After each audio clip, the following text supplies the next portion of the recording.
25 times around, a cool 1,000 to win as the green flag waves and the modifieds head into turn 1.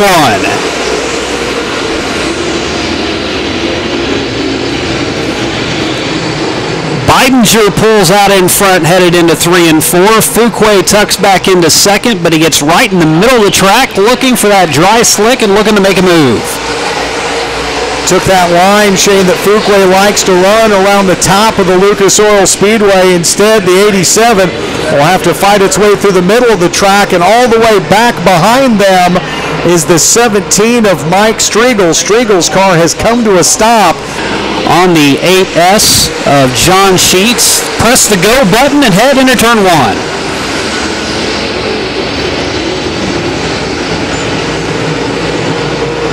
Bidinger off like a rocket ship again on that high side.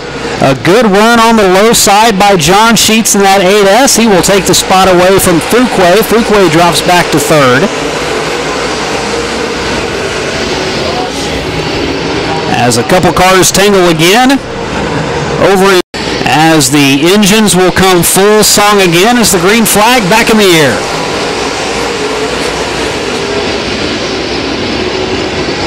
What a run by Sheets. He'll pull even with Bidinger this time on the backstretch. Can he move up one more spot on the front stretch? Across the line, he will be given the lead by a whopping 6/100ths of a second. Builds on that lead over Bidinger. Bidinger rim riding on the top side, but Sheets has found something that works on the low groove.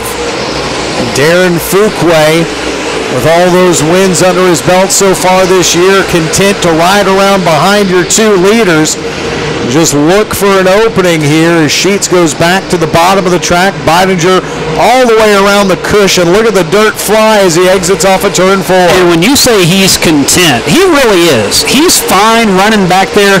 He's even told us he'll look up at the Jumbotron. He'll see what everybody else is doing. He'll see where somebody's behind him by looking up at the screen, look at the lap count. My guess is right now he knows he's got plenty of time, and he's just looking for a line that works as he's able to take that second spot away from John Sheets.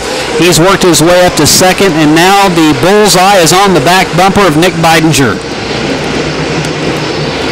Gentlemen from Perry, Kansas now with 2 Lucas Oil Speedway track regulars. As you look back in the pack now, you see the 98 of Jeff Cutshaw trying to work his way around Lewis Jackson.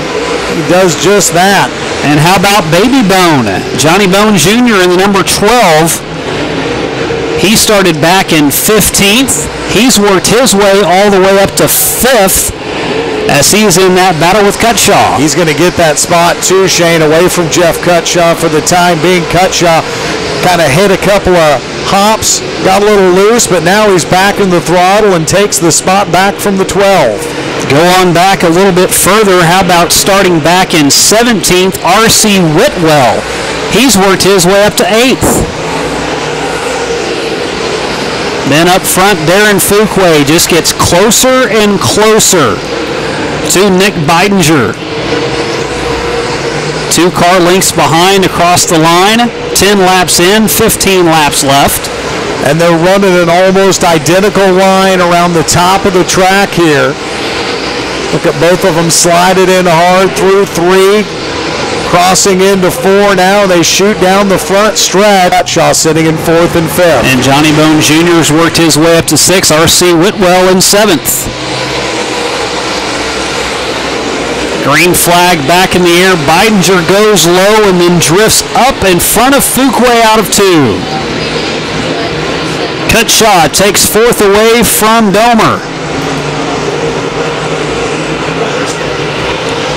Well, look at him tucked right back behind. Now he'll change his line and go to the low side. See if they can find a little bit of tacky stuff down on the bottom. Can't make it work that go around.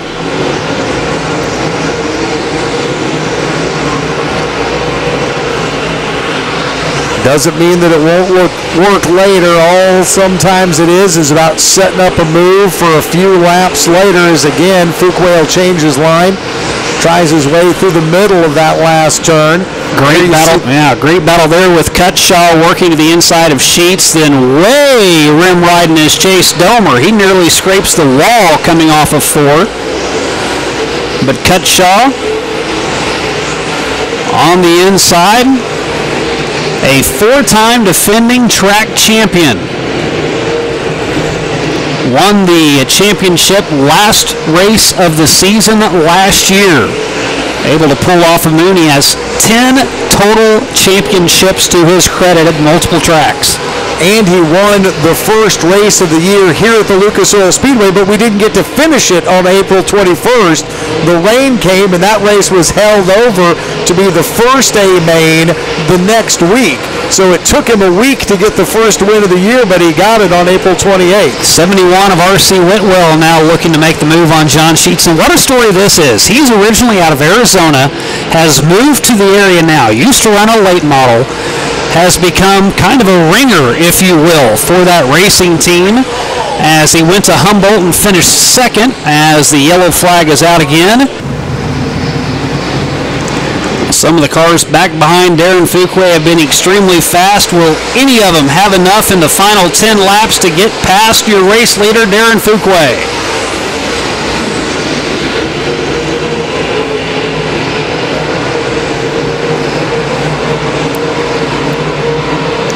First time around after the restart, and Fuqua checks out over Jeff Cutshaw, nearly a second already with a lead over Cutshaw. Whitwell has moved up into 3rd, and John Sheets is falling back to 4th. There's your fight for 2nd. Cutshaw's got a rearview mirror full of that 71T R.C. Whitwell out of Arizona. He is an aggressive driver, and he almost got underneath the 98 that time. As they continue to battle now, Shane, he'll change up his line, slide up to the top of the track, see if he can find some bite there to get a run on the 98. Didn't get it that lap around, as he will have to fall back in line and now go to the high side again. As your top 4 have kind of spread out a little bit, none more than Darren Fuqua. His lead now almost 2 seconds over Jeff Cutshaw. Fuqua has been dominant for most of 2018, and he has now expanded that lead to almost 2.5 seconds. And here comes R.C. Whitwell as he gets alongside the 98. Well, R.C. Whitwell takes a rough bounce trying to get a hold of Cutshaw in turn 3 and 4.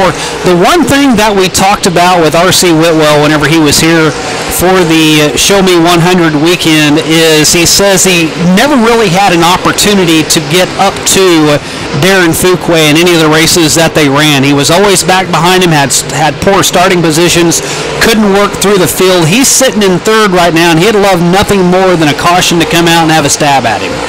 Well, he's taking a stab at your 4-time track champion now as he has beat his way around Jeff Cutshaw. They continue to work on one another around the Lucas Oil Speedway, and the laps are drawing to a close here.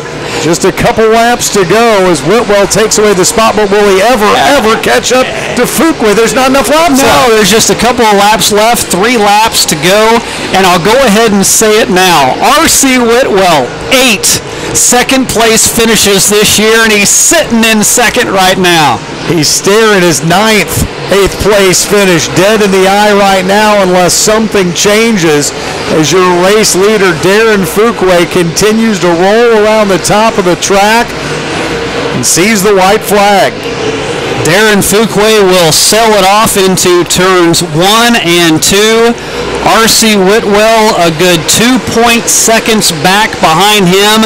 On the backstretch, Whitwell comes to Wheatland with dreams of taking home the checkered flag, but the dream crusher, Darren Fuqua, will take it home here at the Diamond of Dirt tracks.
Chris Jackson will put the hammer down and will go again. 10 laps to decide this one.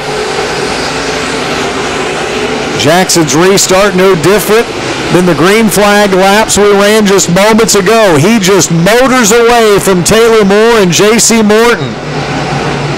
Strong, Morton, and Moore in a 3-car group as they exit turn 4, battling for that number 2 position. Yeah, that is the fight right now, and that is honestly a fight for your point standings right now, with Quentin Taylor out in front, or excuse me, Taylor Moore out in front by 4 points right now. He wants to stay in front of that 18 machine. J.C. Morton, though, trying to take this spot away from him and take away possibly the points lead here at the Lucas Oil Speedway. The 18 rolls around the top of the track, and he is clear and free from the 00 as they work their way into turn number 4. See if Taylor Moore gets a good push off of turn number 4. He slides in line behind the 18. And the 65 starting to check out again. Over 2 seconds clear of the field is Chris Jackson, your race leader. Yeah, but how about Andy Bryan and that number 28? We saw him take out Sean Strong, get around him. Now he's looking to take over the spot from Taylor Moore as Chris Jackson checks out. There he is, Andy Bryant way to the high side, slinging dirt up top. And how about the 14 of Sean Strong? Not typically a runner here at Lucas Oil Speedway, only comes in for a handful of events, and all of a sudden he comes in and he's running top 5. And he was running both events tonight in the modifieds and the B-mods, just like Mike Striegel, so double duty, and those classes running back-to-back here tonight. So we continue here now with just 5 laps to go. Jackson, J.C. Morton, Andy Bryant, Sean Strong, Taylor Moore, your top 5. Heidenreich, Ryan Eddy, Cody Brill, BJ Deal, all up in the top 10. You see Mitchell Franklin in danger of going a lap down. Here to your race leader, Chris Bryant, gets the nose under him and drives on around past the 19-year-old Franklin. Now he's right on the back bumper of Lexi Van Zandt. Laps ticking away, 17 down. It'll be 18 complete this time across. Taylor Moore trying to hold off Sean Strong here, has changed his line now, goes right around the top cushion. He'll have just enough motor to edge out the 14 on another lap here.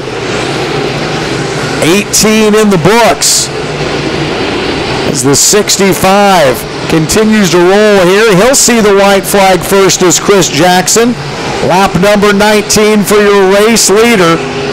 The 65 in lap traffic now just has to navigate his way around a few of those cars error-free. And it will be the 65 of Chris Jackson coming home to take the A-main win. Hit models, get ready to go. It's time for the late models to get loud.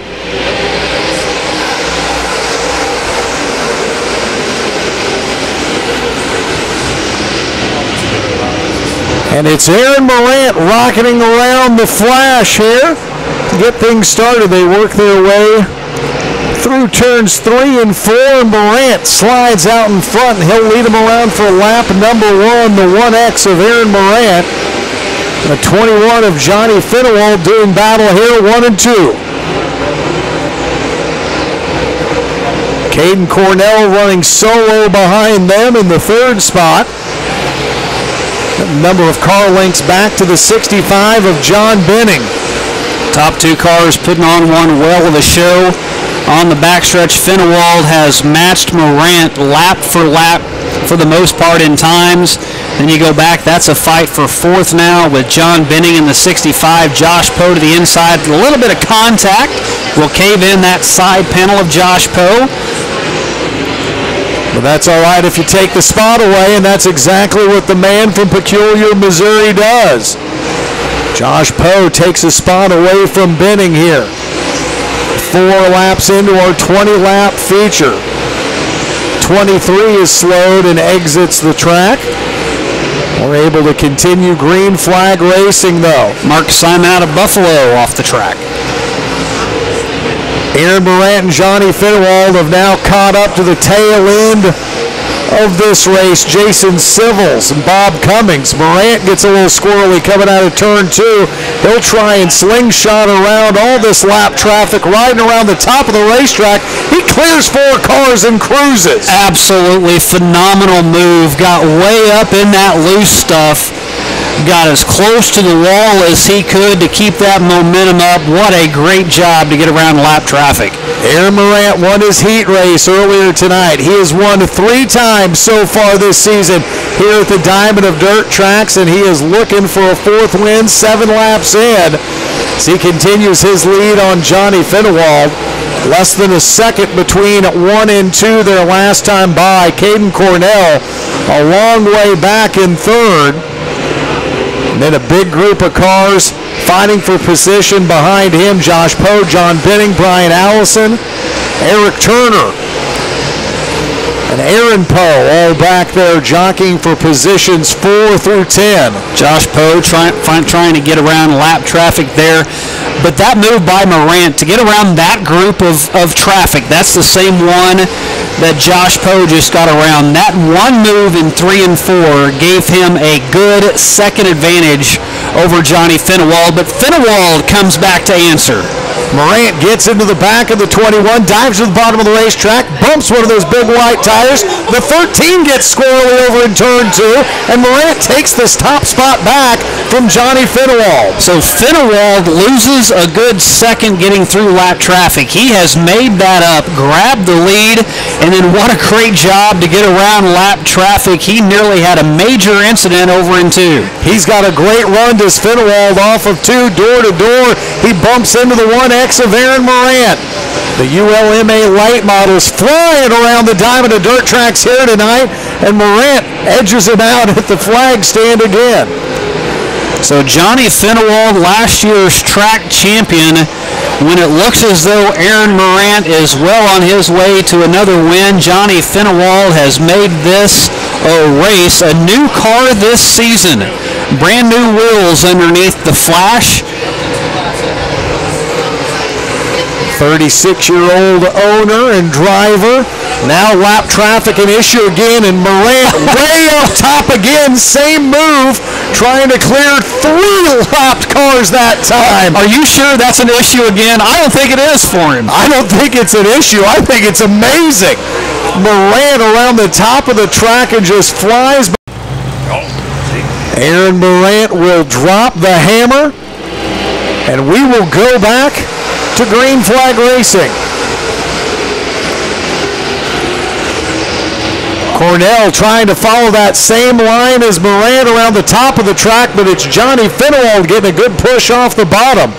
As the 21 rolls through the middle, Morant gets a little loose out of turn 4, but ends up right on the back bumper of Fennewald. Yeah, hit something up top and it shook his car just a little bit sideways. Great recovery to get back in it, but you see that difference there with Johnny Fennewald now a good 2 car lengths out in front. Caden Cornell had comfortably driven his way to 3rd place for most of this race. Because of the restart, it's comfortable no more. Josh Poe to the bottom of the track, trying to take away the 3rd place spot from the young man from Willard, and they are side by side as they work their way through 3 and 4. Well, that top line way bumpy for Caden Cornell as you see him bounce through 3 and 4, but he just has so much power underneath the hood.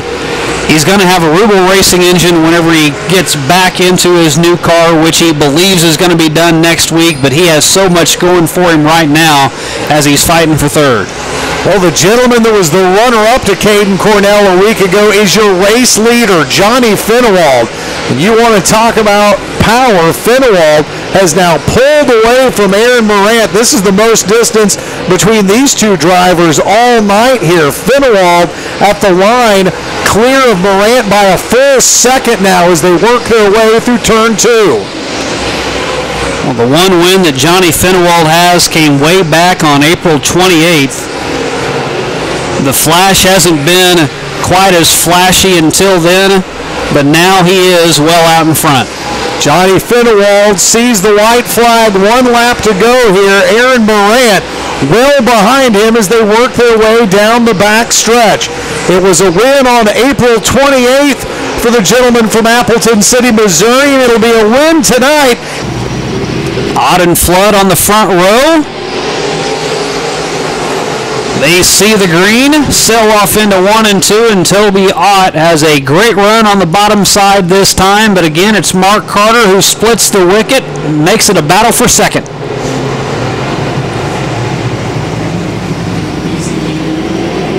Carter has been running hard in that 21 tonight as he gets up alongside James Flood, the 42, Ott to the bottom of the track in front of the two of them. Then you asked how many laps, Shane. The Buckhorn Bullet, she is a flying now, 54 up around the top of the track, trying to bully his way into the top 5.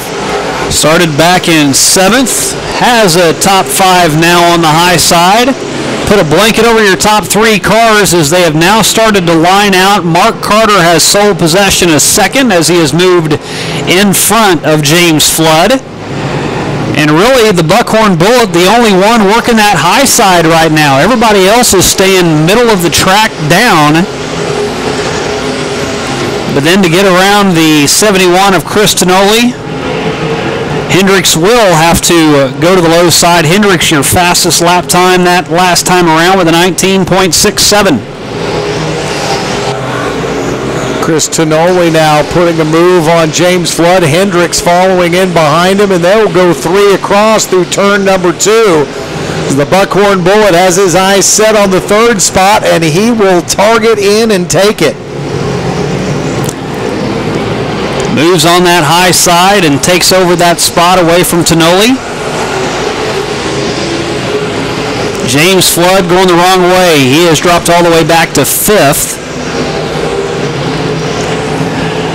So we'll see how long it takes Hendrix to work his way up and fight for second as he is still rim riding up on top.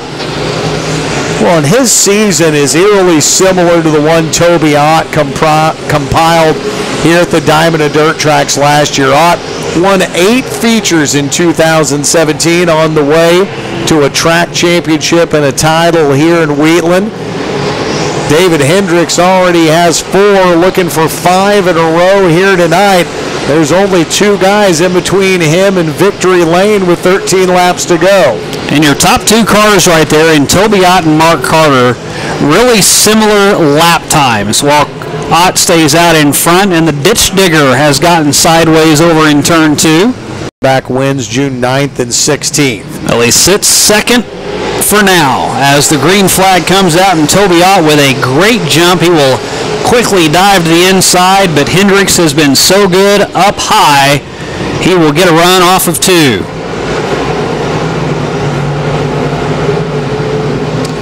I think Hendrix watched Morant and those guys run the high line in the late model race and said, I think I can make that work. Yeah, I think he's familiar with the sticky stuff up top.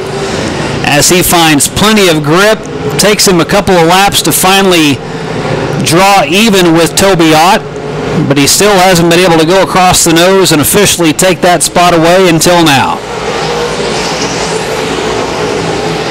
There's Brian Shute making a move on Chris Tonoli to the inside. Brian Shute has worked his way up to 4th. Just a couple of laps ago, Shane, he was back in like 8th. So that was quick on the restart to see Brian Shute fire his way through the field. Puts Tonoli behind him and turns his attention to 3rd place and Mark Carter. Well, if he's looking for another 1-2 finish, he has a lot of work to do to get past Mark Carter and Toby Ott. There's 8 laps left. Just 1 caution away from stacking up right behind your race leader. It isn't that far, bud. Got to have a caution for that to work, though, as he has caught up with Mark Carter. There you see the fight for that position. Just a couple of tenths of seconds between the two as Shute takes a peek to the inside. 7 laps remain.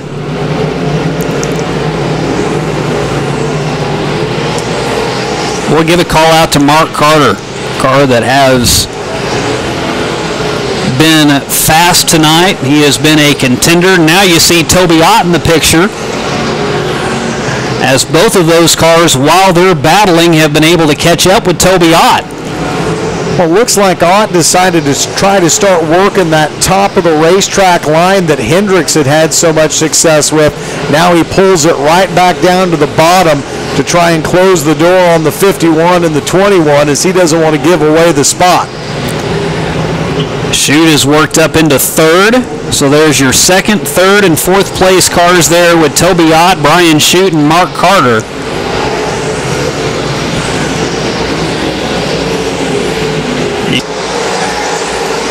As the Buckhorn Bullet flies into one, Toby Ott goes low, Brian Chute follows suit.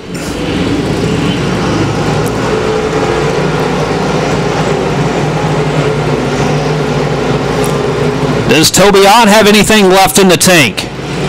3 laps left. Hendrix just gets a great run off of 4 that time. That high line has been hooked up for the 54 all night. You see him continue to start to put some distance in between the second and third place cars of Toby Ott and Brian Chute. 2 laps remain, 18 down, 2 to go. There's your fight for second. As Chute right up on the back bumper of Toby Ott. Ott losing a lot of ground through 1 and 2. He makes it up in the backstretch. Now Brian Chute, as the white flag flies for David Hendrix. I think Chute's going to come, maybe try a crossover here before it's all said and done. Look, he gets right up on the back of the 27 as they go to 3 and 4. Out of 4. Three-time winner, David Hendrix.